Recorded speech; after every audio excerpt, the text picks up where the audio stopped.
Greetings from Cybertron. This is SoundJack here with another episode of SoundJack's Rambles. And today I am joined by Alyssa, Hello. Chrystabella, Sup? and Miguel. Hello. And we are here to talk about a lot, and by a lot I mean a lot of Pokemon news. There are ton stuff. two main topics we will be covering. They will be Pokemon Let's Go Pikachu and Let's Go Eevee, as well as the Pokemon Gold demo stuff that has been leaked to us recently. But there are two other minor points I want to touch upon before we get into those discussions. The first one is, so just behind the Let's Go Pikachu, Let's Go Eevee, they were announced officially May 29th to us people in the United States. May 29th. They were announced along with two other games. The first one, which was informed to us before they actually told us about Let's Go Pikachu Eevee, is a spin-off game called Pokemon Quest, which is currently available for the Switch and is basically blocky, basically Minecraft-styled Pokemon. Basically, they're all like blocky figures, and you go around exploring Tumblecube Island and recruiting Pokemon. You battle them in groups. It's interesting to say the least. Again, it's already available. And I'll just ask everyone here, what do you guys think of that Pokemon Quest? Real quick, I just want to say you mentioned it's the graphics are like Minecraft. Yes. That's it. That was kind There's no like mining for diamonds or fighting creepers or anything. It's not fixed. It's its own thing, right? Yes. So as I was saying, having seen some of the stills from it, I mean, I guess it looks alright. Couldn't hurt anything. Yeah, I mean, I think it's cute. That's about what I think about it. Miguel, what are your thoughts on Quest? I mean, it looks like a cute, like what you said, cute, side game. It's free to play, so if people want something quick to play on their Switch, I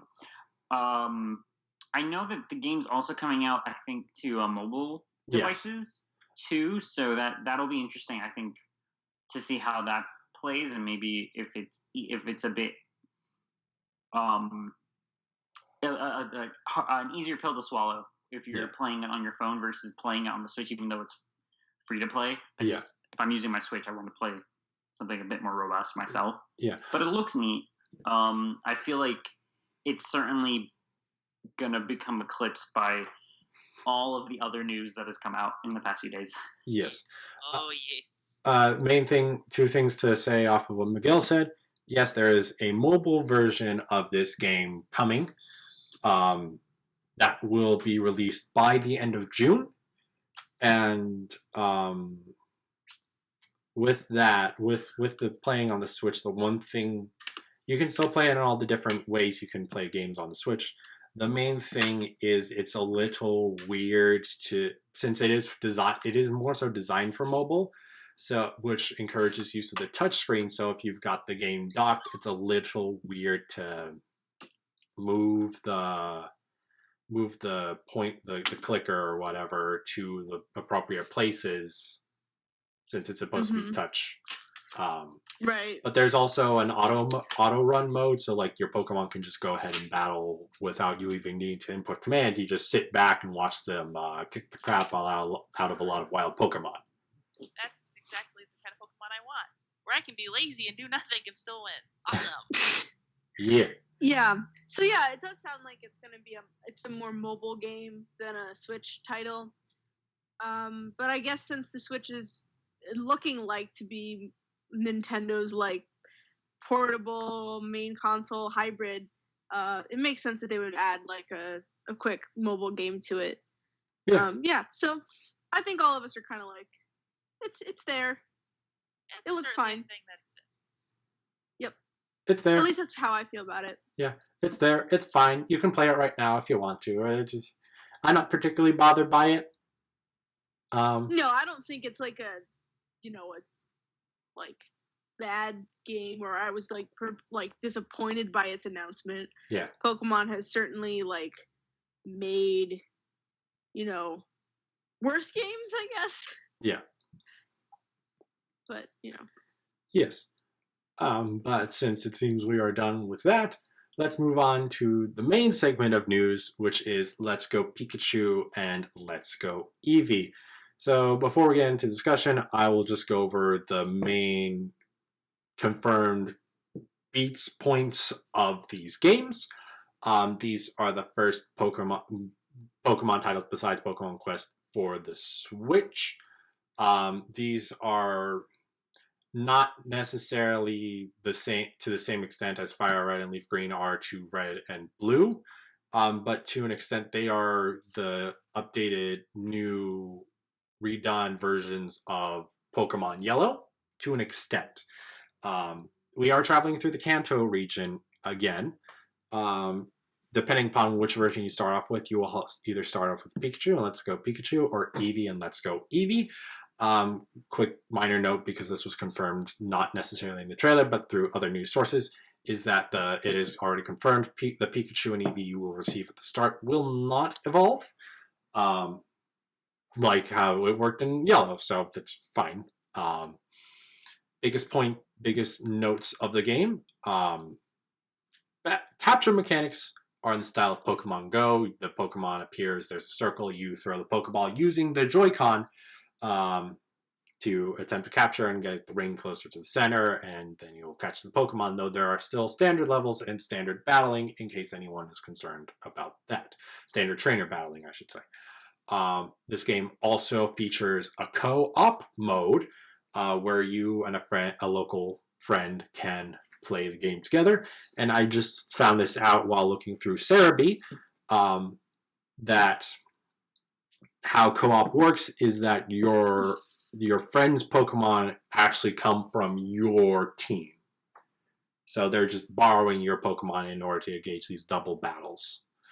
But that is very neat. There is also a new device that will be sold with that, not with it, but like it is going to be available at the same time as these games come out, called the Pokeball Plus, which is a controller for the Switch that looks like a Pokeball that allows you to play these games while holding a Pokeball in your hand. So you do the Pokemon Go capture and you literally throw the Pokeball that you don't want it to leave your hand, because that would break your TV. But you can also bring Pokemon with you, just like the Pokewalker back in the Heart Gold and Soul Silver, and presumably you'll get bonuses, experience, and then you can interact with the Pokemon when you take them out and about. Other notable thing is that there is compatibility with the mobile game Pokemon Go. From my understanding, you cannot directly trade between the two, but you are able to transfer Pokemon from Go to the Go Park, where I believe, don't quote me on this part, but I believe it is you have to recapture them like you would have had to do for the... What was it for Diamond, Pearl, Platinum? What was the Pal Park? Pal Park. Yes, I believe that's how that works for that. And then you are also, from Let's Go Pikachu, Let's Go Eevee, able to send gifts to Go.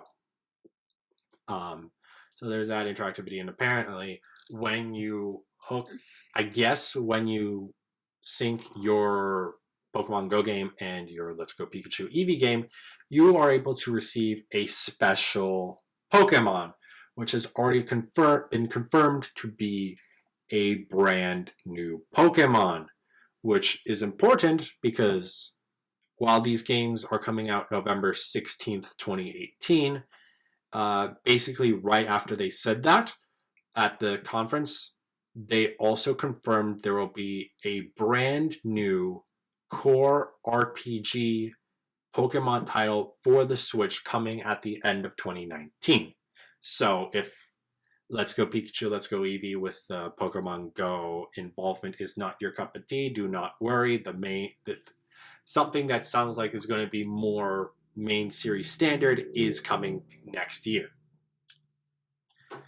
And that's all basically the official information about it. So at this point, let's get into discussion of this. So what are we all thinking about this first trailer and these first bits of information that we have of these games? I guess I'll start. Is that okay? Yes. Yeah, go ahead. Okay. So one thing is that I think I have I guess my overall feelings is like I'm fine with them. Like I'm kind of in the middle, I think. I know there's a lot of people who have been trashing this game and like been like, this looks like it'll suck, and then there's also been a lot of people who are really excited for it and think it'll be a lot of fun. I'm more on the I'm probably leaning more towards the like positive side than negative, but I don't necessarily consider myself like completely sold on it. And I don't necessarily think that this is like a bad idea for a game. It's just more that I don't know if I know enough information about the game for me to be like totally hyped for it, if that makes sense. Yeah, no, I'm completely the same way. So. Cool. So, I guess the big thing that I'm happy about is that the walking Pokemon is back. Yes. I forgot to mention that. I'm happy about that. I feel like collectively the Pokemon fans have been asking and begging and pleading and just like sending all the letters and emails saying like, bring walking Pokemon back. Just in like this collective voice, and then finally now with the Switch, they're gonna do it. They're gonna have it so that you can actually walk around with your Pokemon, and I'm very happy about this. Yes, definitely, and it seems in some cases ride them, because we saw them riding in the trailer. We saw them riding an Onix and a Charizard in situations that like weren't seemingly Poke Ride features. Yeah, cutscenes like that. Yeah. So, again, you do it with the Lapras, but that case you're actually serving across the water. But it seems if the Pokemon is large enough, you will be able to ride upon them as opposed to you running and them following you. That also makes me happy. It's so great to see like interacting with your Pokemon, like that's the big thing that I really like about that. So that's probably the thing in this game that I'm like the happiest and most excited about is the fact that I can finally have my Pokemon out with me again. So great. My Nidoking and terrorize the countryside. Yes. Nice. Oh my god. I think Chris went insane right there. And maniacal laughter for this episode checked off. And yeah, so that's like probably the big thing I'm excited about. Everything else I'm kind of like waffling. I think the game looks fine, like aesthetic wise, graphics wise. That's not a problem for me. I think to me the big things that I'm like a little iffy about are the Pokemon Go integration. And the reason why is just because like I play Pokemon Go and I find Pokemon Go to be a fun game. And I'm not like opposed to that kind of setup anyway. But I guess I'm just really interested and also slightly concerned to see how it's gonna work. Like for example, will the CP value mean anything outside of this is what it'll be if you transfer it to Pokemon Go kind of thing? Or will there be like actual integration with the CP in the actual game. Another thing I'm curious about is whether or not like berries or stardust or candies are going to make an appearance in this game, or if just the catching style is the same. One thing I will say that Sarah B does report upon is that the CP is purely aesthetic for Let's Go Pikachu, Let's Go Eevee, that do, yes, calculate the Pokemon stats and IVs and shows that calculation and display to help determine the strength of the Pokemon, yes, as does the Pokemon Go, but it seems that the more standard level system will be the more appropriate method of showing the strength, or more concern, the more the number that matters more. Okay, so the CP is more for Pokemon Go than it is for the game. Okay. Like, I mean, as well, like if it's a level 13 Psyduck and you encounter one that's say CP 42 and the other one, and you encounter another one same level saying CP 52, you'll know, oh, that one's got better IVs. Yeah.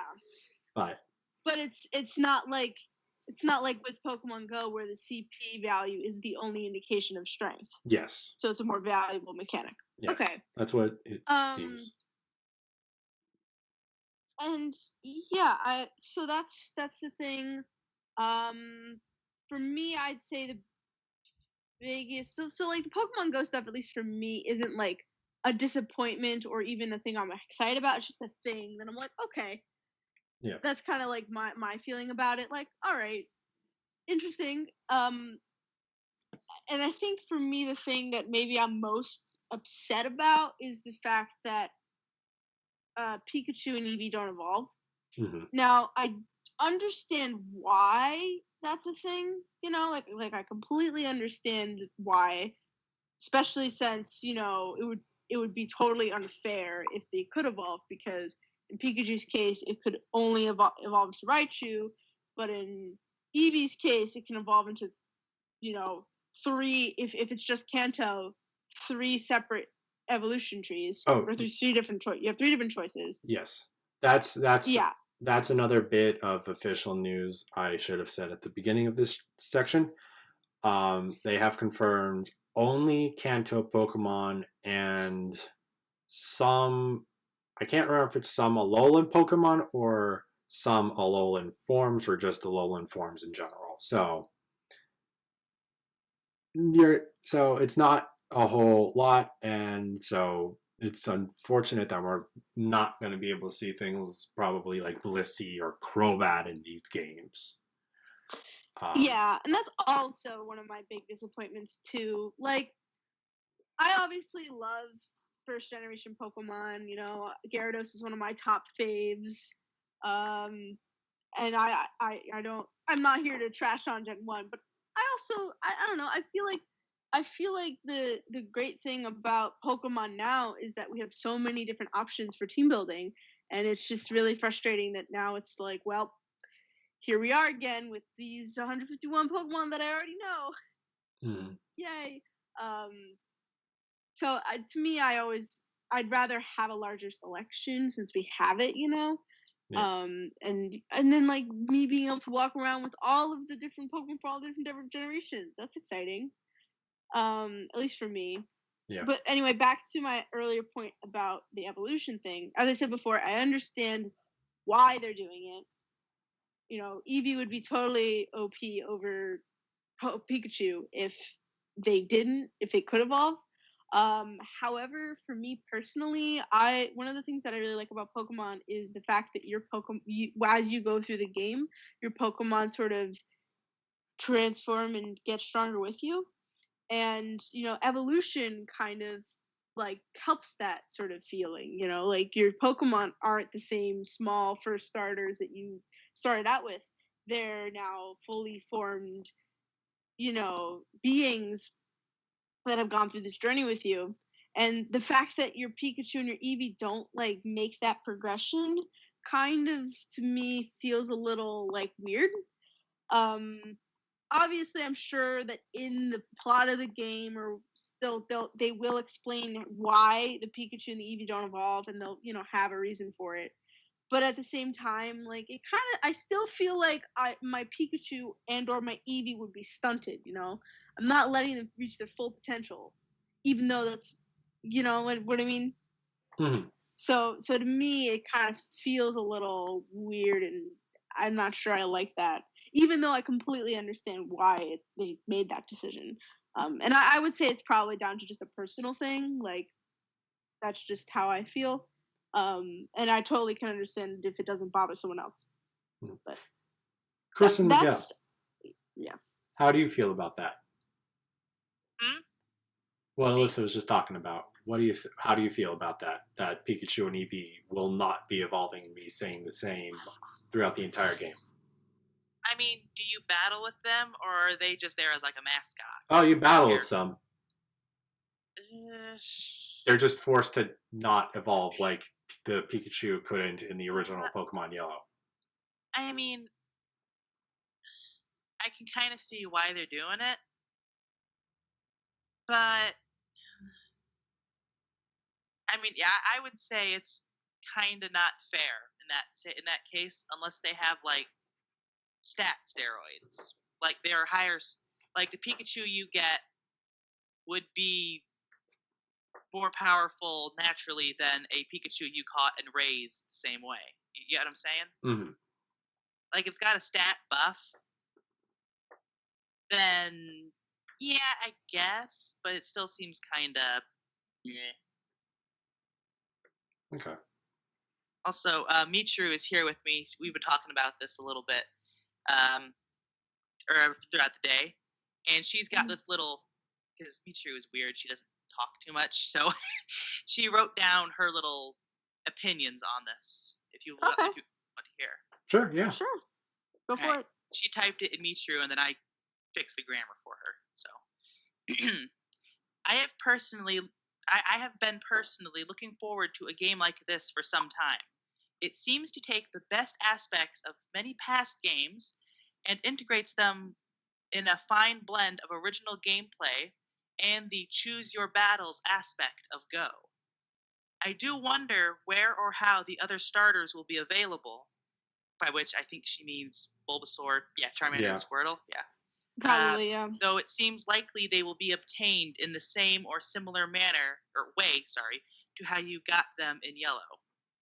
Which, how do you get them in Yellow?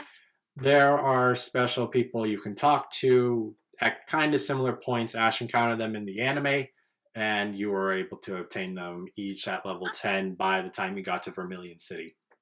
Oh, neat. Yep. Cool. Finally, I just want to say one more thing. Oh my god, do I have to read? I have to read this. I apologize. Okay. You get a look. You get a little bit of a glimpse into the head of the woman I married. Soon, the age of extinction shall be upon the realm of Kanto. I feel like that line is intentional. For the Chiru hordes of kaiju Pokemon will ride again. And then she wrote down Nidoking, Rhydon, Gyarados, Nidoqueen, Kingler, and Gengar. I love it. Michiru Aikawa, ladies, gentlemen, and others. Round of applause. I love you, honey. I love you so much. But no. Anyway, so cool. Yeah. That's Michiru's take on it. Nice. Nice to hear her opinion. One thing I'm going to say that I am concerned about, because I personally am all over this game, and probably one of the people that Alyssa thinks might be a little crazy for being like completely ready for these games. But I mean, I don't think you're crazy. It's just not. I don't think you're like wrong for being excited about it. I'm just not there. That's all. Yeah. But my greatest concern is how leveling is going to work in the game. Not so much is it going to be levels like we're used to, or CP and like Pokemon Go. No, we got that sorted. It's how are you going to train your Pokemon if all wild encounters are Pokemon Go style, where you can't grind up experience and whatnot. There have been comments saying that there is going to be a system in place, which I'm certain there would have to be, because goddamn would you gosh darn gosh darn Curse. gosh darn Damn it, SoundJack. gosh darn it. Let me hecking curse. I'm excited. I'm sorry, and it's not the worst thing I could have said. But you could have said. Okay. That gosh. What was my point? About like that you get. Oh yes. Beaten, because gosh darn it, if you could only battle trainers, you would be so underleveled by the time you'd have to get to certain places. That or the whole game is just ridiculously underleveled, which that's also that would kind of suck. Yeah, that's also a possibility. Well, that's why I was brought up the thing about me wondering how much of Pokemon Go's mechanics will be in this game, because they could add in Stardust, not Stardust, candies, or like an item that levels your Pokemon up. Well, Stardust does power Pokemon up in the game. That's not how in Go. That's not how it works in the main games, but so I'm saying that you would still get experience from catching Pokemon. It would be less of a discrete. Instead of you allocating points by having certain Pokemon battling the Pokemon you're catching, you would get experience by receiving like points, and then distributing afterwards. If that makes sense. Understood. No. Yes. Yeah. Okay. Sorry. No, I was just looking because as soon as you were saying that, I just remembered something, and I double checked with Cerebi, and it does say that despite your Pokemon not directly battling, capturing will still grant them experience points. Okay. Yeah, that's what I was about to. That's what I was about to say. Is that they've sort of. That's one thing that I saw a lot of people, sort of immediately gravitate toward and kind of focus on, was the fact that you can't battle wild Pokemon. So everyone was like, "What about grinding?" And I was like, "You still." Early on, they were like, you still get experience from capturing Pokemon, and then I think one of the things they may focus on a little bit more with this game, because in Go you don't necessarily have a way to battle other trainers. The only real battle component you have in the game is in gyms. The fact that now they're extending in sort of the Go franchise the ability to battle other trainers, there may be a bigger focus on that, so you'll have more instances of trainer battles. Or since we are going back to Kanto, if they want to throw in a little Fire Red and Leaf Green flair, if they bring back the Versus Seeker, you'll have a easy way of battling trainers and using them as a experience source. You have to get it pretty darn early, though. I mean, I feel like you got it pretty early in Fire Red and Leaf Green, and even then, I don't like the fact that this isn't supposed this clearly isn't supposed to be a core series game. It's supposed to be sort of a combo of a nostalgia grab with being a remake of Yellow, and also an extension, a sort of inviting people who play Go into a game that can kind of serve as an intermediary, where it's like, all right, you don't want to go into like Sun or Moon because it's way too complicated and there's all this stuff and there's all these Pokemon. Here's a game that kind of reintroduces you to the old style mechanics from what you remember. You add in a few of the more modernizations that Pokemon's had over time.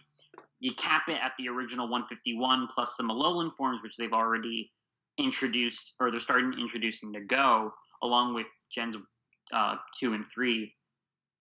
This very much seems, at least to me, to be a thing where they're trying to ease the people who they've introduced to the franchise or recaptured through Go back into a main, like, something that kind of looks like a main series game, but also I could see this as just being a tech demo for whatever Gen 8 is going to look like, because already this leap and bounds looks way better than how X and Y did when X and Y debuted on the 3DS. When X and Y debuted, I was like, this looks so sad. Like, the sprites, as much as I had issues with how the sprites looked in Gen 5, sprites still had this charm to them that once I saw the 3D models from X and Y, I was like, you've ruined it for me. Like, there's no shading, no personality. And then with this games where they're like, we have shading again. It's like, thank you. Yeah, I will say, I will agree with you there. I think with the transition to 3D, the sort of big head look that Pokemon has had in the past really doesn't translate well, so I'm really glad they phased that out. It's been an incremental thing. Like, Gens 6 and 7 were pretty much like them just trying to test the waters, and then I think at some point they were like, we're limited to what we can do on a handheld. So once the Switch was available, they were like, well, we might as well. Dived in, and I'm pleasantly surprised and glad at how good the game looks, and I hope that style continues. Yeah. Alyssa, you're talking about like how the people, the humans looked with the larger heads, right? Yes.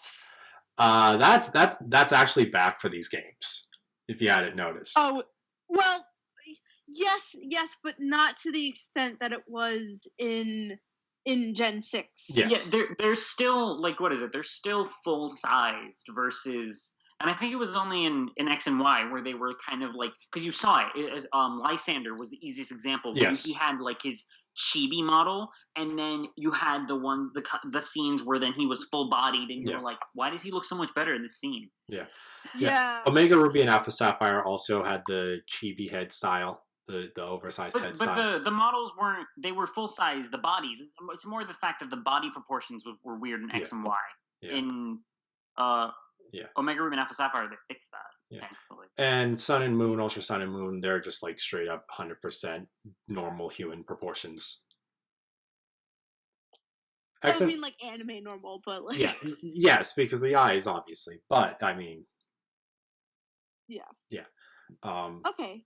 Cool. And quick thing to just note, in Fire Red Leaf Green for the Versus Seeker, you would obtain it in the Vermilion City Pokemon Center. Yes.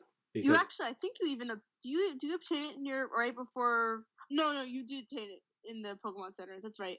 Yes. I was recently I've been playing Fire Red recently enough to know. Yeah. Where it is, but yeah, I just wanted to point that out since Miguel brought it up and wasn't positive where. But yeah, that's pretty darn early. Yeah. Okay. Cool. So I guess Miguel, you started talking a little bit more. Is there anything else you wanted to say about your feelings on this game in a more succinct way? No, I think I'll just like wrap up my feelings. I think it looks good. I think I made that point clear.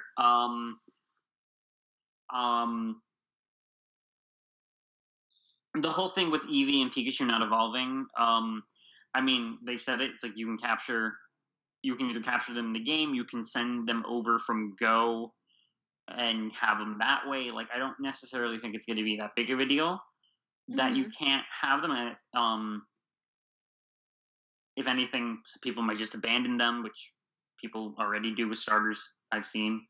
Yep. No, I think that this, for a first taste of what Pokemon can kind of look like on the Switch, I'm excited to see them. I'm excited to see what they can kind of do with this and to kind of give ideas of what Gen 8 will look like. The one thing that I'm kind of curious about is the connectivity features. There's been a lot of back and forth about how extensive wireless features will be. It's like at first there was a whole thing of like, oh, there's no wireless features, no online play or something. Then they kind of were like, no, that was misquoted. Like there is going to be some sort of wireless capabilities. Because my whole thing is whether or not this game you'll be able to, let's say, use Bank with it and move your Pokemon over to the core series when that becomes available, or if they're going to start sort of leaving them separate, and then you have sort of the core series, but then Go as the separate thing of where the Go games interact with each other, but then the core series interacts with itself. I would love if there was cross compatibility with that. I feel like that was something that early on with Go was kind of hinted at or suggested that, yeah, eventually you'll be able to send Pokemon from like your game into Go, which I was like, no, that'd be amazing. It'd be like an expansion of the Pokewalker.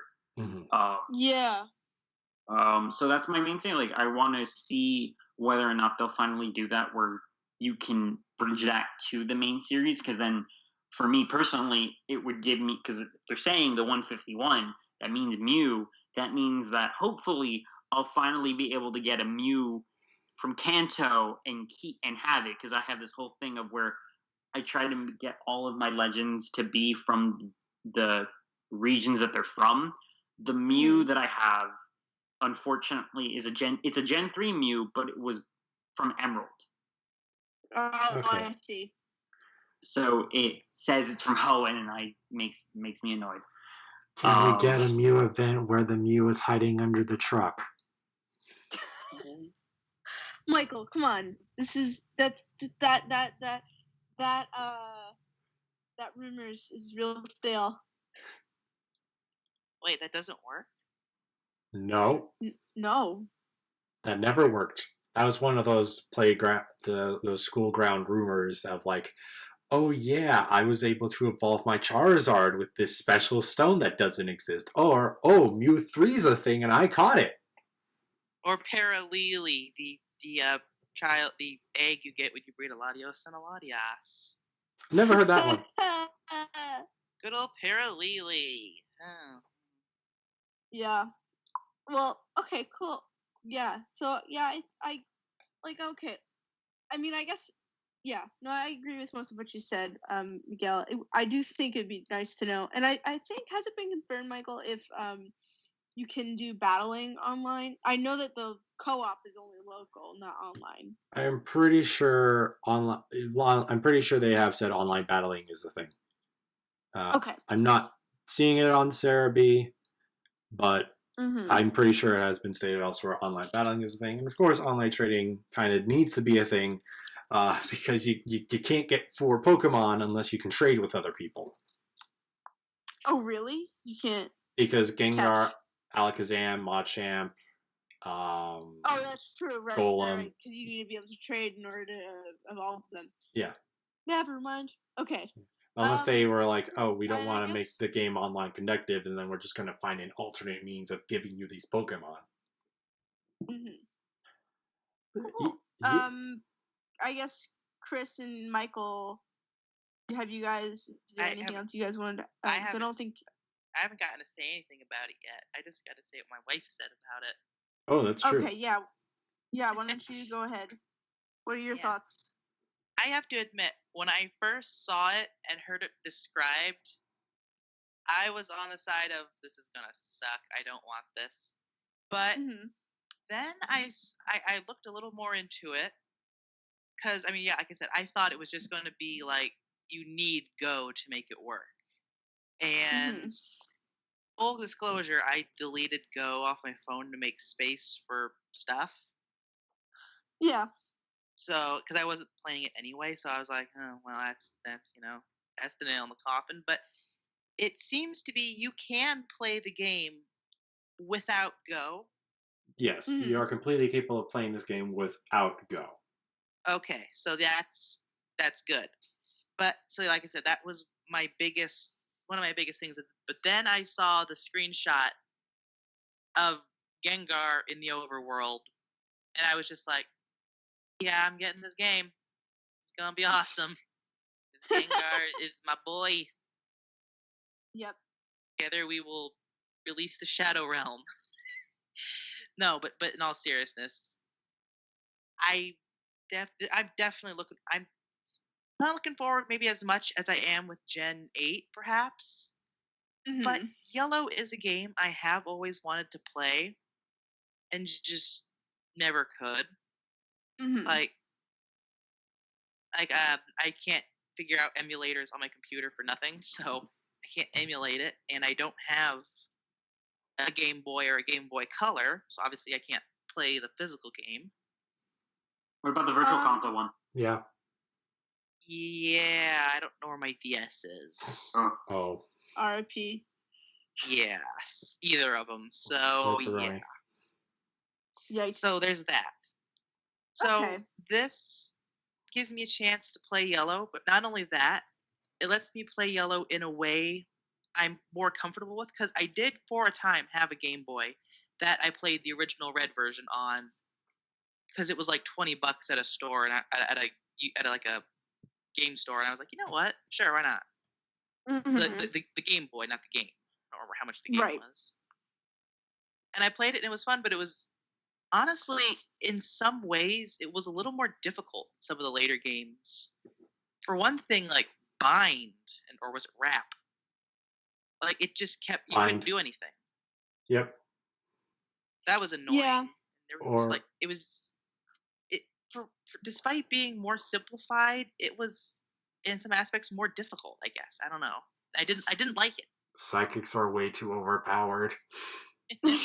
Yeah, there are a lot of problems with the original games, as far as like balancing issues and bugs and like all that I other couldn't stuff. even get the full enjoyment out of it because I couldn't trade with anybody to get all the Pokemon. So I mean, it was like, but with this, I'll get that option.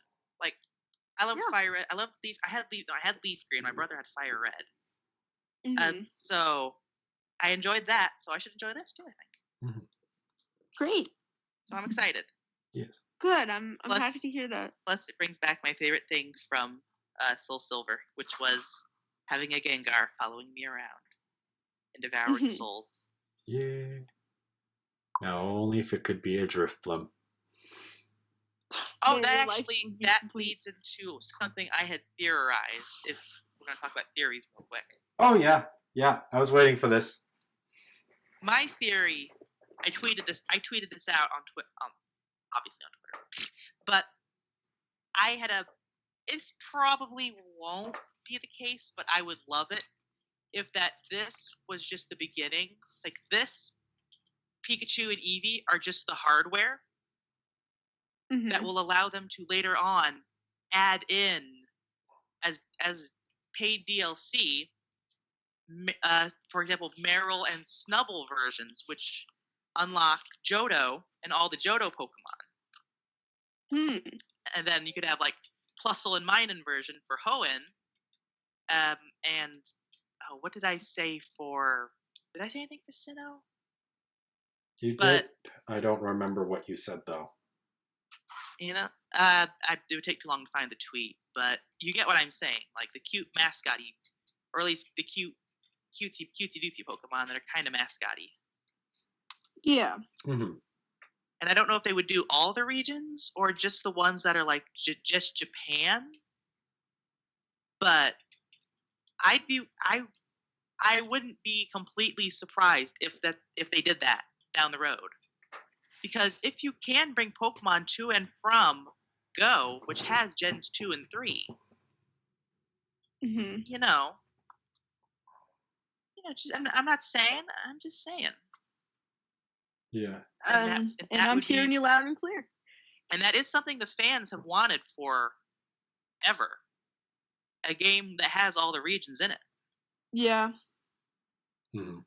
And on a handheld, that's not really feasible, I don't think. But on a system as powerful as the Switch, I don't know. I think that's something that they have. If they don't do it, they'll have at least had to have considered it. Because But that's all I really got to say about that. So yeah. Cool. And Michael, did you talk about your opinions all the way? Yeah, I'm pretty much on. I am very excited for this game. There's a couple of minor things that I am not necessarily concerned, but curious how they're going to do them. But I am certain they are going to do it, and they will do it well. And I'm ready. I am ready for these games. Yay! Do you think they'll still have hold items? Yes. Okay, good. That's what I think. If we got regular battle mechanics, they should still have hold items. So. And abilities, obviously. So okay, good. Yep. So that's all we have for Pokemon Let's Go Pikachu and Let's Go Eevee. So let's get into the other piece of news, which is just barely more recent than that news. Yeah. So happened this morning at the time of this recording. Yeah, pretty much, yeah. And this is the Pokemon Gold demo that I mentioned before. So, Miguel, you are most familiar with the background and what's going on with all this, so take it away and tell us why we are excited about this. All right. Yeah. So most people probably, today is May 31st. Most people, if you're listening to this and have any remote interest in Pokemon or have people on social media that are interested in Pokemon, you may have seen a bunch of sprite images from the Pokemon Gold and Silver beta showing off tons of Pokemon that we either didn't get, got in some different fashion, just preliminary designs for Pokemon that made it into the Generation 2 games. Turns out that these are all being sourced from a ROM of the 1997 Nintendo Space World demo through 1989 up until the early 2000s. Nintendo would every year put on a trade show where they would showcase new tech, new games, and everything. And in '97, they had a demo of Pokemon Gold and Silver for the Game Boy. Now, when originally it was being developed for the Game Boy before the Game Boy Color came into existence, this demo, from what I understand, has been sought out for years. There's been images and small snippets of it online. Somehow, some way, a group of translators and hackers basically got a hold of it and have been in the process of patching it and translating it to release it as a fully playable game. They can be, the main source that you could probably find all of this on is the Cutting Room Floor or Cutting Room Wiki. Two of the main guys, or two of the people, I should say, working on this, @OBSKYR and Sanki on Twitter, are two of the people who've been more vocal about their part of the group that's been working on this. I'll send a link over to you, SoundJack, of the Google Doc where you can not only download the ROM and everything, but also see all of the progress they've been making. Their intent right now is because at first the only ROM that was available was the one for Pokemon Gold. Since then, at this point, the 4 versions of the ROM that they have available are all available to download. Gold and Silver, and then debug and non-debug. I'm not entirely sure. I guess the debug versions are the ones that you can actually play through and not have things go weird. But yeah, there's so much in these demos, from sprites to moves to even just the locations. That just from what I've seen, the map of Johto was going to be gigantic.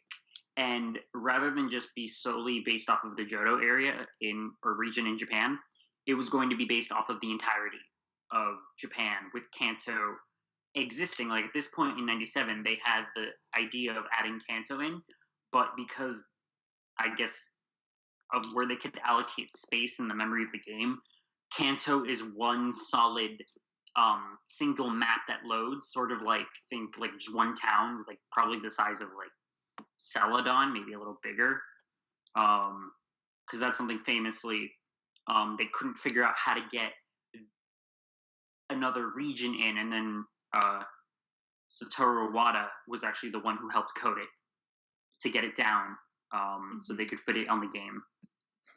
But yeah, I've been seeing so much from old sprites, like alternate. I just saw someone tweeting out the different like preliminary sprites for some of the gym leaders. And then there's apparently just some differences in like where some of the first games characters, like Green and Red, like they're in their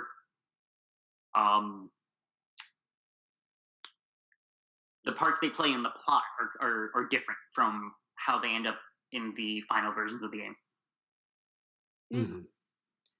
Yeah, because when I first heard about this, I just thought it was like this. I just saw the old Pokemon sprites, and I did not realize that it was actually the whole demo was leaked. I thought it was just the sprites. So the fact that it's the whole thing is really interesting. And did you already say this, or they're working on trying to make a playable version, right? Like, right. As far as I understand it, what they're doing is they're translating it, but they're also like, because at the point that when the demo was originally playable at Space World, you could only reach a certain point, and then you were in an unwinnable battle, and then it would send you back to the beginning. I believe that their intent is to basically remaster the demo so you can play through the game. Right. Yep. Okay. But yeah, this is just a crazy amount of stuff that's been sitting quietly with Game Freak's knowledge that has not gone out to the world in 20 years. Longer than I have existed on this planet. Yeah. It's wild. It is really wild. I mean, yeah, it's really cool to see all the ideas and all the things that Game Freak had in mind before the for Gold and Silver version 1, you know. Yeah. Also, I think I obviously, to me at least, the most interesting thing is all the Pokemon, especially all the ones they removed. I think how many did you say that they cut, Michael? Was it like 38 or something? 8. It should be 38 because I counted, because I didn't actually count how many Pokemon were cut, but I did count how many Pokemon that we did get in Gold and Silver we were not in this, and that was 38. So, wow.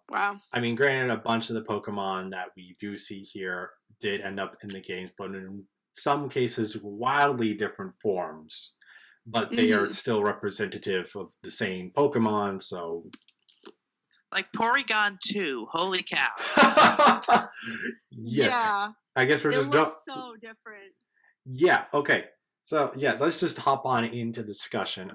There will be the link to the Google Doc drive, and Miguel, you don't need to send that over. I already have it. That's fine. I have watched people talk about it on YouTube a bit, even though I'm fully aware. But the thing that they don't seem to be doing is going to the Pokemon tab, which has the sprites, comparisons with sprites that we got, if they exist, as well as their names, types, as well as at best a brief description discussing whether if they evolved or how they compare to or origins, etc.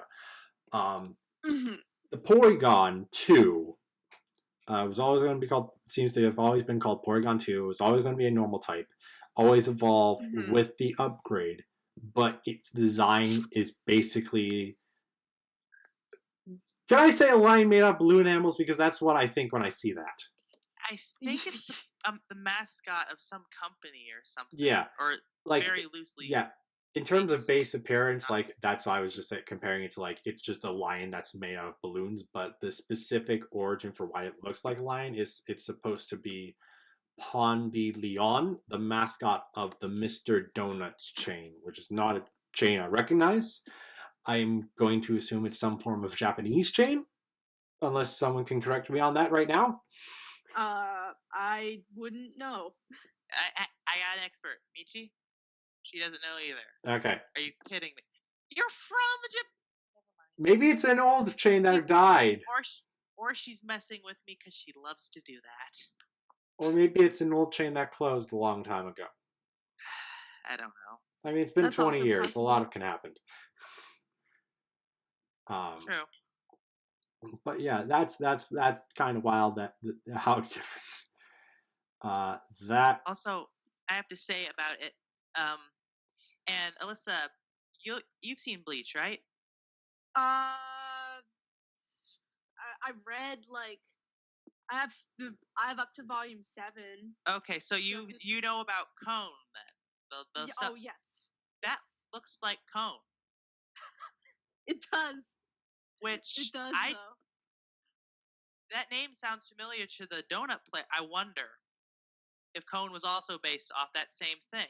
Oh yeah, maybe it's possible. Oh my god, wouldn't that be amazing though? Wouldn't that be amazing though?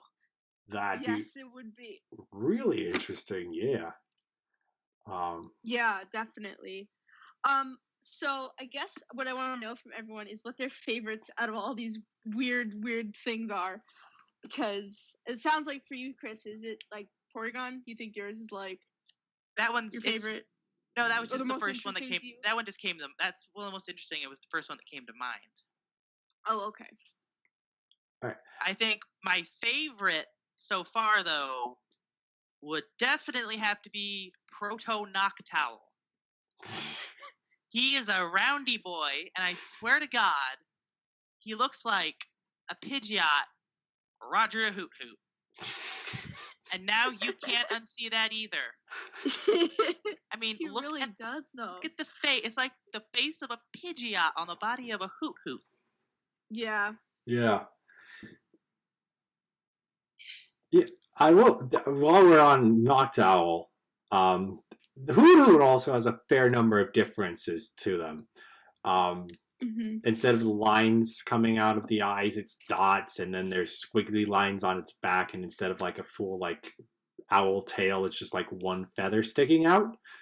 Oh, also, SoundJack, just let you know, I'll probably be putting photos of the sprites in here. Good. I'll try to anyway. Yeah. So that the audience at home can see what we're talking about. Yeah, if you can keep up with all of the sprites. Yeah, it's really crazy. I think my 2 favorites. I love I love Proto Pichu. He looks so fat. It's wonderful. Also, I love how Proto what is it? Cyndaquil looks like a fire Pikachu. That's just funny to me. Yeah. I also really like, even though you described it to me, Hitmontop looks not how I would have imagined. Even though you told me what it looked like, I was like, wow, that looks like almost freaky. But honestly, to me, the MVP goes to the legendary beasts, who look. I saw this on social media. Someone said, "Well, I'm glad to know that Pokemon had its edgy meme lord phase." Or like their edgy emo phase. I was like, great. It does look like the edgy versions of the legendary beasts, and I've been hearing people comment these are DeviantArt versions. The what versions? The DeviantArt versions. I mean, guess they're not wrong. Not gonna lie, I'm glad. This is one of the few instances in this that I'm glad we got the ones we got. Yeah. Yeah. And I also... Oh, yeah. They might be good as Pokemon on their own, I guess. Yeah. Like, the electric one does look... I mean, I'm looking at a colored version, so I don't know, but the electric one does look pretty neat. Yeah. It looks like a Super Saiyan wolf, actually. Yeah. This might be where the dog designator kind of comes from, even though they're kind of more so based on cats. Oh, hey, yeah. Yeah, I definitely... Yeah. Mm-hmm. Also, I gotta say, I really like, hold on, what is it I really like? I think the most interesting things, too, are the Pokemon that were cut and aren't actually, like, proto versions of anything. So, like, the fact that there are so many different baby versions of stuff, like, Goldeen has a baby, Paris has a baby, which looks freaking creepy. There's what else is there in here? Doduo. Baby Meowth. Oh yeah, baby Doduo. The Doduo Yeah, one I like the most, I gotta say, though, out of the babies that were cut, because that's just like you just walked up to a nest of baby birds and the birds are just like trying to reach to their mama for their food. Where does the third head go when they evolve? It dies and then it comes back to life when it evolves into Dodrio, I guess. I don't know. Jeez. Okay. That's... Okay.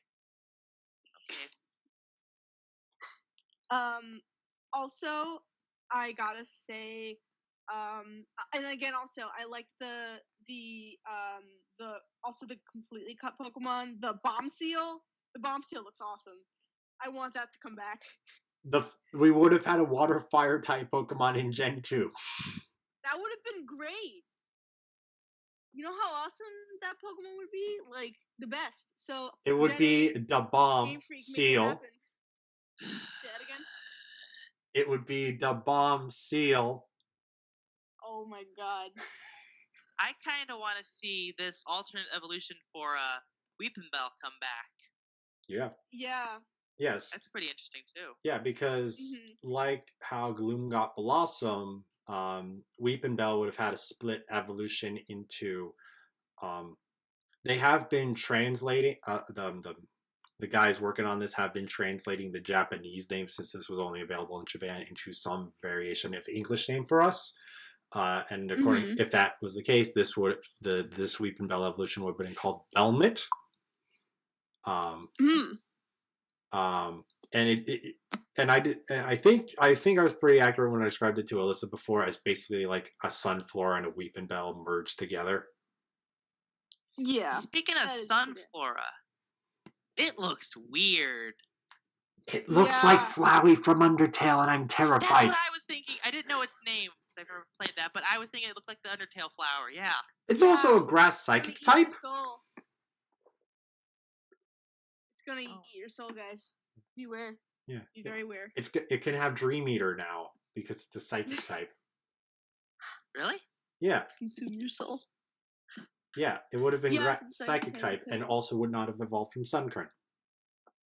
So it would have actually been useful. Holy crap. Yeah, potentially. What could have been? Yeah. Maybe Nintendo saw what they created and they were like, we must destroy it now. Yeah.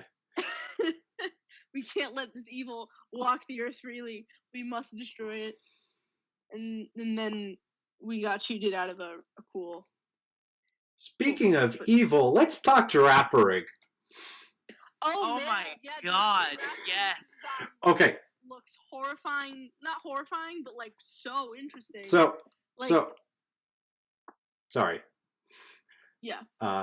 So for a while now, we knew that the preliminary design for Girafarig was that its back half was supposed to be an exact duplicate of its front half with just colors mirrored, making more sense for its palindromic name.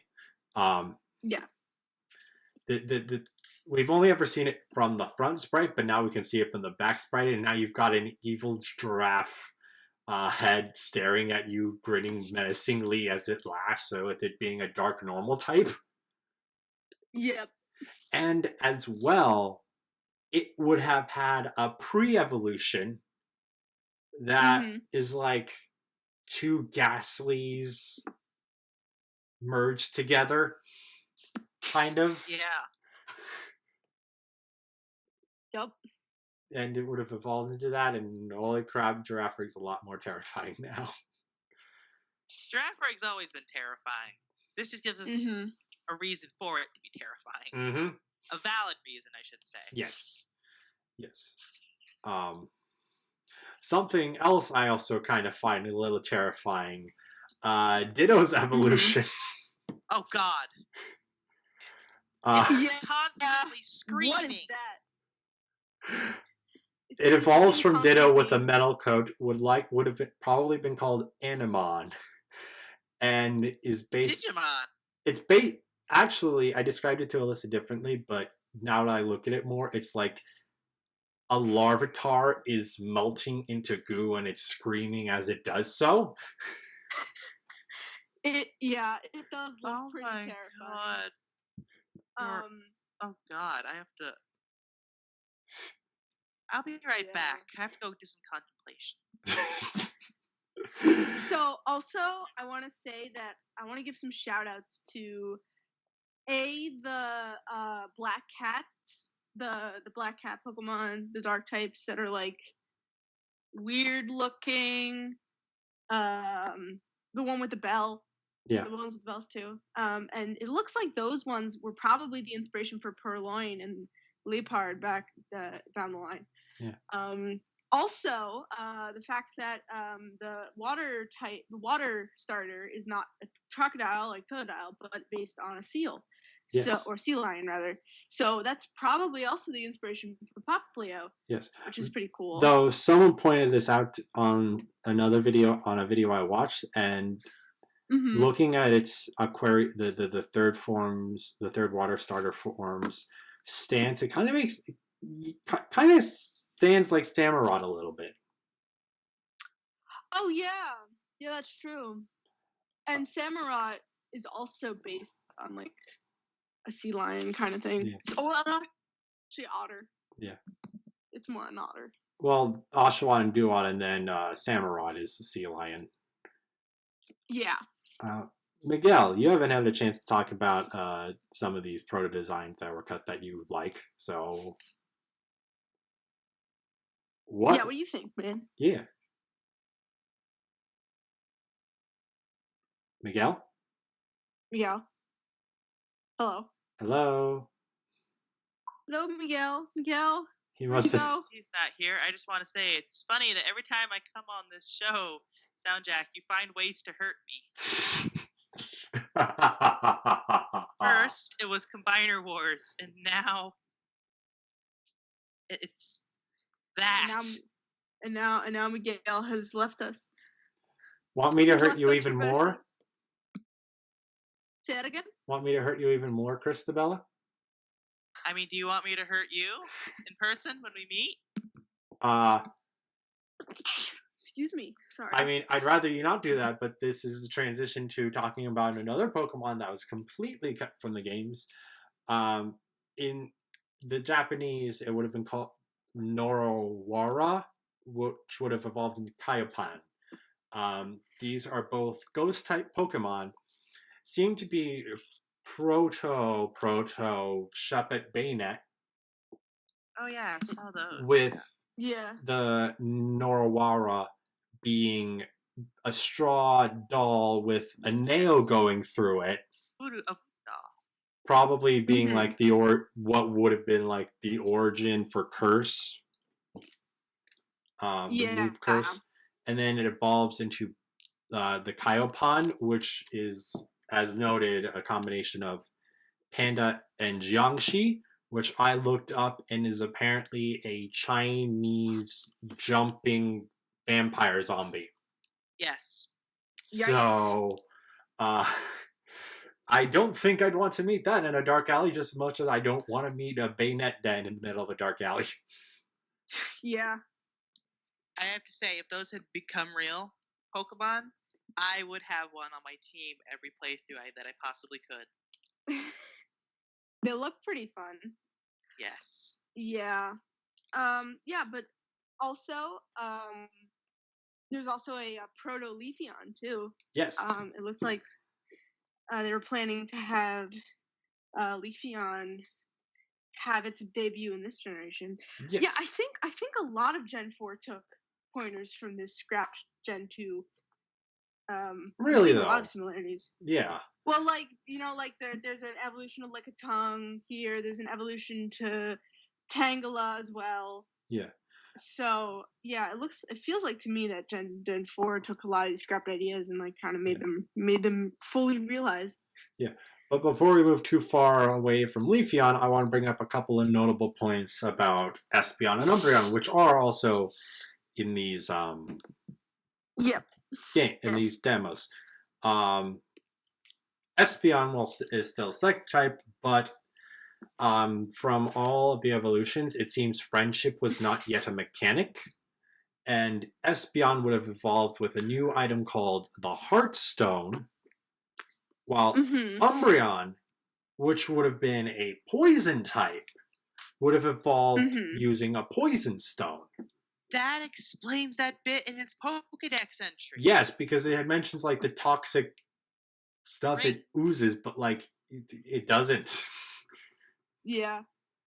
So that actually, if that's still in its Pokedex entry, that also implies that the type change for Umbreon probably happened pretty late in development. Yeah. Quite potentially, yeah. So it would have been poisoned for a while. Yes. Yeah, and you said also that a lot of the Pokemon that would have evolved via friend or would later evolve into friendship were the Pokemon, or some of them were going to evolve via the stone, right? Like Nachu to Xatu would have been the Heartstone. Yes. I'm guessing that Crobat probably was going to be a stone evolution too. Oh, hold on, let's check. No, it's just straight up evolved at level 44. Oh. Yeah, because that's the one thing that's kind of weird with this. It seems like at this point, they didn't care that even though in the red, blue, yellow, you could evolve the Pokemon through normal level up, but they didn't evolve. In this game, right? Pretty much, not literally every single one, but a lot of the Pokemon that would have been or were evolved forms of older Pokemon would have done so through level. Like Steelix would have evolved straight up at level 38. Kingdra is still the same, requiring a Dragon Scale. Lickitung was just level 32. And just briefly talking about the Lickitung evolution, it's just kind of weird. It's got like a hat, it's got like whiskers, it's got like weird circles all over its body. The circles kind of remind me of Liepard. Oh, yeah. Yeah. Yeah, a little bit. It's the only part of it that does, but still. Scyther would have evolved into Scizor at level 41. And also at this point in development, Scizor was both green, had a head substantially more similar to Scyther, and was a bug flying type. As opposed to the bug Steel. Which also, if I'm correct... Oh, actually, never mind. There are 3 Steel-type Pokemon that exist in the demo data.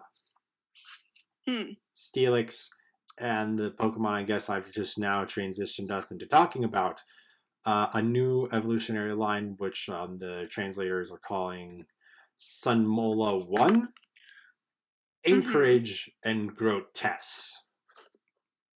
Yes. Which would have been the first shark Pokemon. Well, Sunmola 1 is a pure water type and evolves into Anchorage at level 19.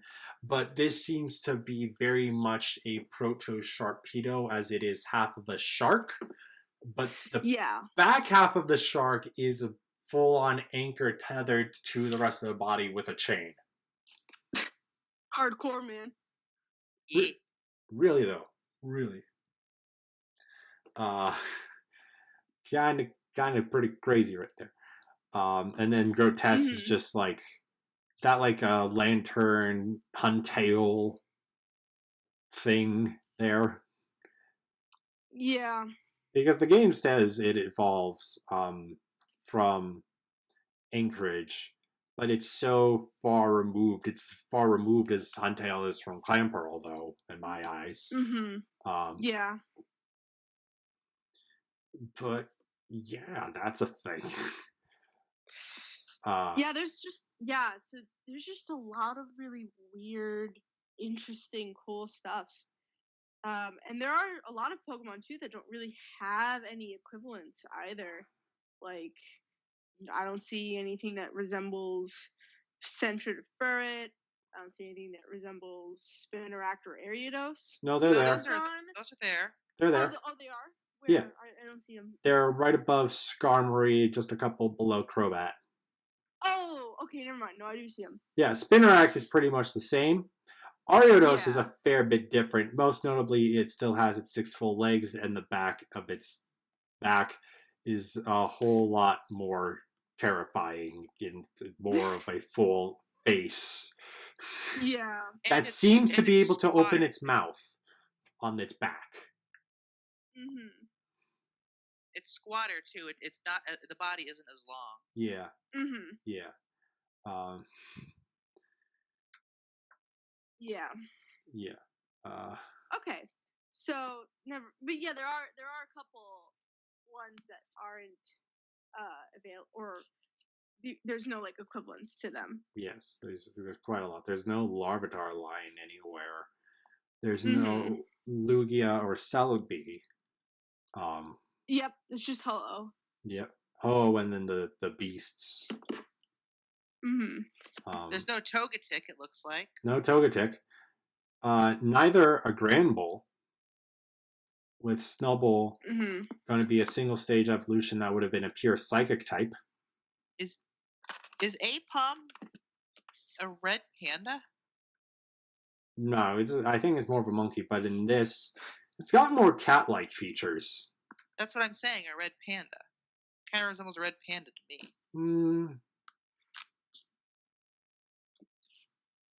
Like not as in like a panda that is red, as in like the actual animal color.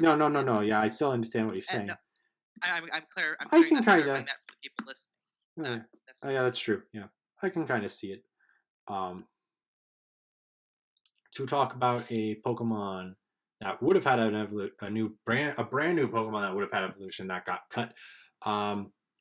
Quillfish would have had a full-on evolution, and while both Quillfish and its evolution would have been pure water types, I've got to say that the Quillfish Evo that is here looks to me like it could have been the inspiration for Whiscash. It looks to me it's like a Whiscash and a Corsola got in a transporter accident. Yeah. Oh yeah, there's no Corsola in here anywhere. Okay, yeah. There's no Corsola. What are the Marinis gonna eat? Who knows? The Corsola that was introduced in Gen 7, obviously. Good point. Yeah. Another quite interesting was Tangela, what would have been Roselia before Roselia was even a thing, and the fact that in the generation after it was introduced, it would have gotten both a pre-evolution and an evolution. Yep. With the pre-evolution kind of just having one eye and some hair, and then the evolved form, you can only see the hair in its mouth. Yep. I gotta say, I think I like Tangrowth's final look a little better than this one's look. I think Tangrowth is the best realization. It seems more natural. Yeah. What may not seem as natural to those of us who have played through Gold and Silver are more familiar with Gen 2. While we talked about the fire and water starters having brand new Pokemon completely separate from what we got, Chikorita, the Chikorita line is mostly intact. Chikorita and Meganium are basically one for one what were in these demos. But Bayleaf, oh my! What happened? Who knows? Bad experiment gone wrong. Too much weed. It's like it feels more like how like a Weedle or a Caterpie evolves, like their standard form, and then it's kind of got like the middle metamorphosis phase because it's kind of makes me think of like a blooming flower. Yeah. One that is in bloom, and then Meganium is the fully bloomed stage. But it's still very different. And then to something a little more not as just a small version of was the first pre-evolution for Mr. Mime. Yeah, so Mime Jr.'s here. And he looks like an egg with, like... legs. Mime Jr. aspects on him. Yeah. Yay. Can I offer you an egg in these trying times? No, yeah, but Blissey looks super weird. I love its pockets. It looks like it's ready to... It's like, you know, how, like, people make jokes about how, like, women's purses have, like, or, like, a portal to a different dimension. I feel like this is the same case with Blissey. Blissey has two pockets that lead to different dimensions. Yep. It just stuffs you in there and you're never seen from again. Also got a giant heart on top of its head now. Yep. Hearts. Something a little more terrifying that has got a new thing on its head would have been the Pinsir evolution. Oh, yeah. Yeah. The Pinsir, like, doesn't have any eyes. It's, like, creeping me out. It looked to me like the angel mask almost from Evangelion. Yeah. Yeah. Yeah. It's like pretty scary. I was thinking like kind of like a Kabuki mask. Yeah, kinda. For its face. Mm-hmm. For an evolution Pokemon that we haven't touched upon yet, there would have been a far-fetched evolution that would have basically been like a swan with a mask and possibly a sword it could draw. Leak sword. Yeah. Action far-fetched. Action far-fetched. Yes. That's just far-fetched. I'll see myself out. Oh, that was mediocre. That was bad, and I feel bad. You're fine. But I'm not apologizing. It's okay. Yeah. You don't need to. I can't believe we went through all of this and didn't talk about probably my favorites of this whole thing. Which is? There were to be a 2-stage electric tiger Pokemon, and by golly, they are the most friggin' adorable Pokemon that were ripped from our hearts. Yeah. Game Freak, you know what I said about the Bomb Seal? If there's one Pokemon from this scrapped, that was cut from this demo that I want you to bring back, and if I could only choose one, it would definitely, for sure, be the Electric Tigers. Make it happen. I know you can. Well, that's technically 2, not 1. Oh, dang it! Technicalities. Technicalities. You're making. We did touch upon Remoraid and Octillery, right? Yes, we did. Yeah. Oh no, we didn't. We talked. Oh yeah, we talked about before the show. We didn't talk about it during the show. Talk about it here. Yeah. No, let's talk about it because those guys are also interesting. Because Remoraid straight up looks like a revolver with a revolving chamber and a proper handle. And Octillery looks like a tank with a helmet and a bit more tanky bits at the bottom and only 4 tentacles that make it look like it has treads. Yep. Yeah. Which. Yep, straight up. Gotta say, so much more sense. Yeah, because, like, if you didn't know that Remoraid and Octillery are supposed to be references to like battle stuff, then probably why it evolves is mystifying. But yeah, with these designs, it becomes way more clear what they're supposed to be. Yeah. My theory as to why this particular design isn't available is because it looks like Remoraid looks too much like a gun. Yeah. And again, Valkyrie looks too much like a tank. And like obviously I know that like, and this is and I don't know how like okay it would have been to have a Pokemon like this back in 97, 90. When did Silver get released? Was that more 2002? 1999 for Japan, 2000 for us. Okay, so yeah, around that time, I don't know how it would have been received in Japan, but I know in the US it probably would have been censored or have to have been reworked. Yeah. Because a gun in a E-rated game that was explicitly a gun and not a laser or something would have probably not flown here. It's a super soaker. It's super soaker. Yeah. And the tank also too might have not been that good. So I guess maybe Nintendo kind of looked at the guidelines for E-rated games for the US and been like, maybe we should rework this. Yeah. So that's probably my reasoning why they didn't go all the way here. I want to say the only weapon-based Pokemon that exists right now is the Honedge line, but I could be wrong about that. Yeah. At least explicitly weapon-based. Yeah. And I mean, I guess like Genesect kind of has a turret and like turret gun and like Blastoise has cannons, but those cannons are like more like water cannons and not like cannons. Yeah. So not hand it is cannons. Say that again. They're not hand cannons.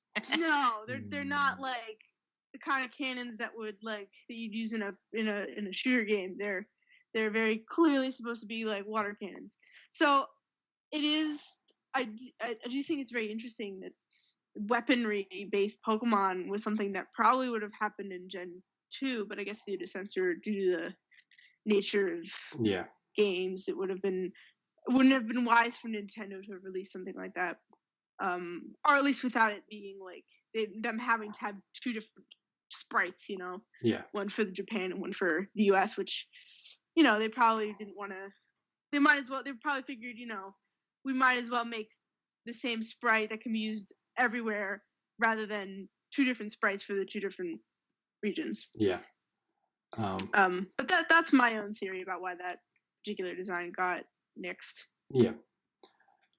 Yeah, and that makes a fair bit of sense. But to talk about other Pokemon that got fairly different redesigns, the Hoppip line, none of them had limbs ever. They all had longer tails, and they all had more cat-like mouths. Yep. They straight up look like Digimon. I mean, I also kind of say that for the Leafeon in this. Yeah, we already mentioned that. Yeah, I mean, we already mentioned it, but I never mentioned that. I think that looks fairly Digimon-y. Oh, yeah, it kind of does. Yeah. Oh, wait, I do think we forgot to mention Smoochum kind of looks more like a baby Jinx because it's wearing a dress and has a different hairstyle. Yeah, it's not as cutesy, I guess. I think it's more cutesy, honestly. More cutesy? Okay. In my opinion. It's still got the blackface thing going on. Yeah, so. that's the unfortunate part. That's also a good point. That might be more of the reason why that design was reworked. That's true. Around this That's time, true. Jinx was having the whole controversy about Jinx was coming to a head, and when did Jinx's design get officially redone? Was it in Gen 3? Yeah, Gen 3, because there was still a Gen 2 episode that was banned because of Jinx. Right, yeah. And I don't remember because did the Game Boy Color have Jinx as its original black design instead of the purple? I believe it's been a while since I played Gen 2, so I'm not sure. I can't remember. But I wouldn't be surprised if so I think the reason why Jinx got redesigned the way it did was probably because of that controversy. Yeah. I mean, Smoochum at least. Yeah. I mean, Jinx, they might have still not, but that's, Jinx was already purple in Gen 2. Oh, it was. At least in the final. Hi, where were you? Things were happening. It's fine. Okay. But now, since you're back, we did while you were gone, go through and talk about all of the new Pokemon or all of the different designs or the notable different designs of Pokemon. So what are some of the ones you like and or dislike?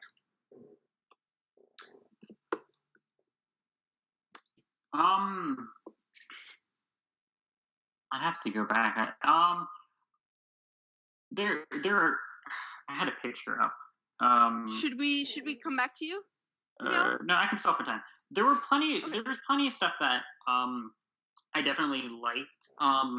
We talked about this before. We talked about this a bit before we started recording. Remoraid and Octillery are probably two of my favorites. Yeah. I definitely wouldn't have minded a lot of the baby Pokemon like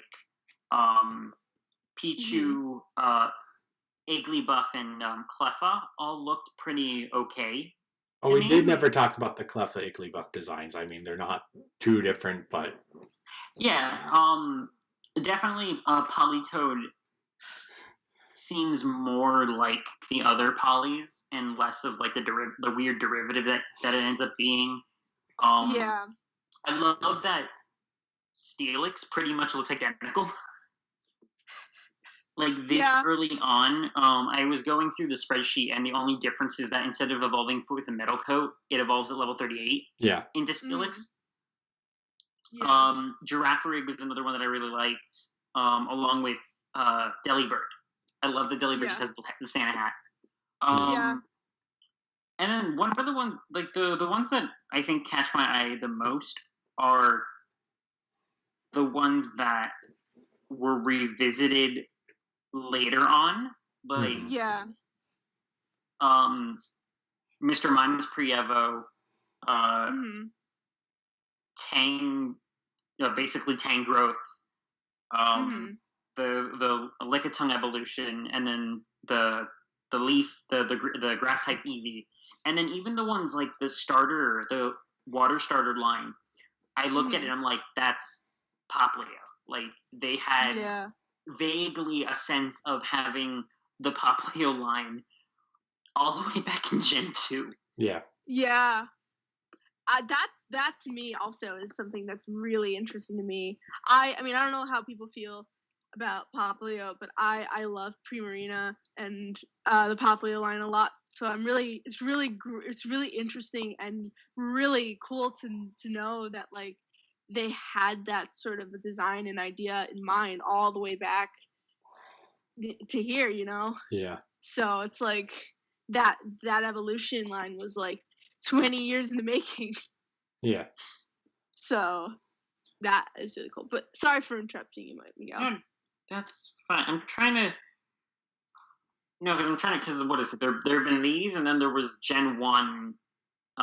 There's been Gen 1 sprite stuff popping up, and then I'm trying to remember. I'm trying not to get stuff confused because there was interesting stuff in, I think, some stuff from Gen 1.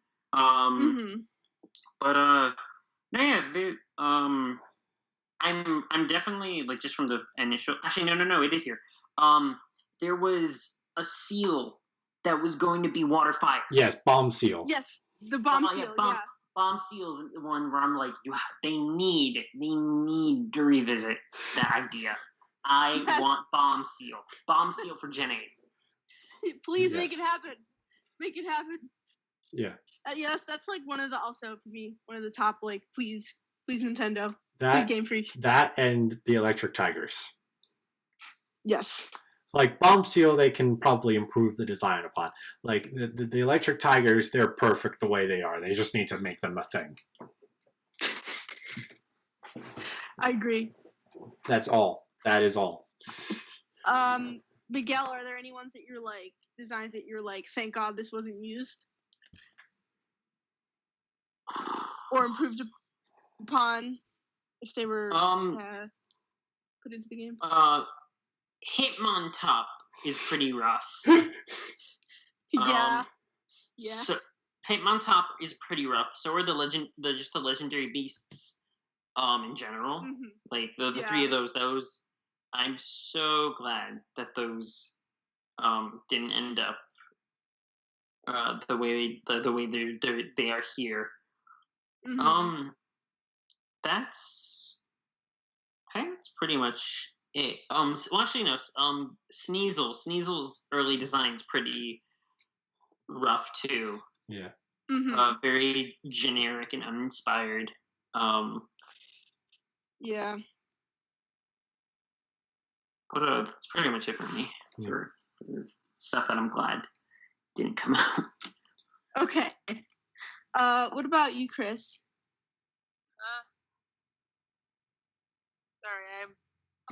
Sorry, I'm sorry I didn't fall asleep. Oh my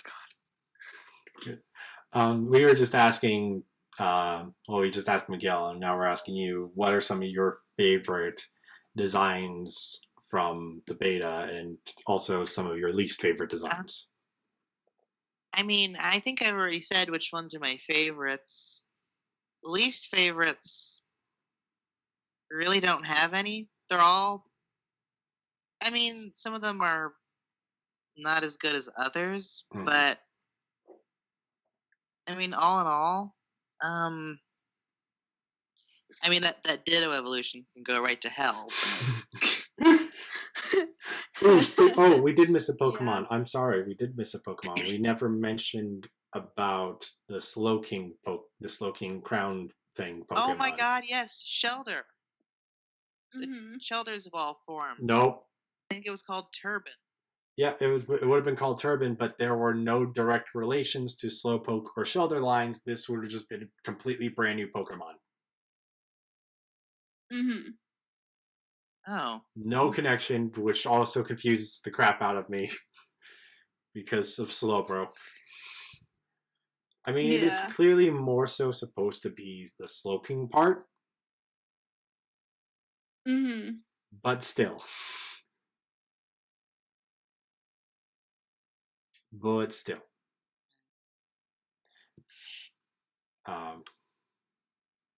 But yeah, but for the most part, you like what you see. You like what you could have been. Chris? Yes. Yeah. Cool. As for me, I just passed it, and I forget what I was just going to talk about, probably because I don't want it so bad. Where was it? Where was it? Crap. Do you want me to? Yeah, you go ahead. Or no? You go. All right. You go. So I guess I've already kind of talked about what designs I really like. Like again, Bombseel looks awesome. I do think that Bombseel might need, if it were to become a new Pokemon, I do think it might need some more work, as other people have said. It is pretty rough. Also, the Electric Lion is adorable, and if they were to bring a new Pokemon back, do that. It looks wonderful. As far as designs that I'm glad didn't make it, I do think that the Legendary Beast designs were definitely the first stage and needed some work. I'm also really glad that the water starters weren't used. That's only because then they would become Popplio. So I think that it was a good choice to cut those and wait for them to be fully formed Pokemon. I think Porygon. Yeah, Ditto looks so bad. I think the Porygon 2 probably also I'm glad that didn't really make it in. It looks kind of what. But yeah, that's it for me. What about you? For me, I found the Pokemon I was talking about. The Proto Leafeon. Oh yeah. I'm glad that doesn't exist. Mm-hmm. That design doesn't exist. Again, Legendary Beast, not that great. Sneasel, not that great. Mm-hmm. Apom, I keep going back and forth whether I prefer the prototype or the one we got. Mm-hmm. Because I'm not 100% sure. Gotcha. Of course, the Electric Tigers, Bomb Seal, I'm so glad that they're there. Yeah. And I want them. I want them now.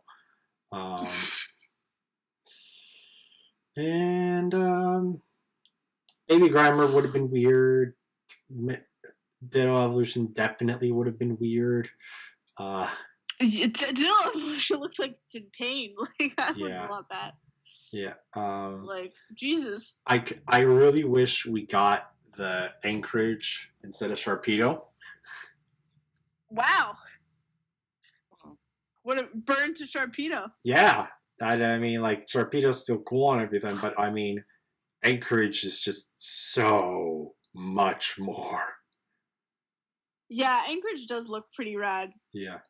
And I kind of think I would have preferred the tan growth we could have gotten as opposed to what we did get, I think. Okay. Yeah. But, yeah, I think that's all we have to say on these designs, and we've been going on for a while, so it might be time to wrap this up, unless anyone has any other things they want to say about the Pokemon Gold and Silver demo stuff. Not really. I think I've said everything that I need to say. Okay. Same. What? No, yeah. That was an ascension. I wasn't sure if that was a or a I couldn't tell. Sorry. No, it was a Okay. So yeah. Well, thank you all for being here to talk about all this crazy Pokemon news that has happened very, very recently. And let's do some social media stuff now. So, Alyssa, where could people find you? So people can find me at my Twitter at TheRationalDove. You'll recognize that I have a P-Dove as my icon. Coincidentally, it's actually not one of my favorite Pokemon. I just chose it because it's the only Dove Pokemon that exists. So work with what you got to work with, right? Mm-hmm. So you can check me out there. I am also part of Nerdy Geek Talk. And all of us are, but like if you want to hear different things and not on this podcast, you can check me out at Anime Overdrive, which is Chris is also on too. So we'll be a new episode out soonish. So keep your eyes peeled for that. Yeah. And that's it for me.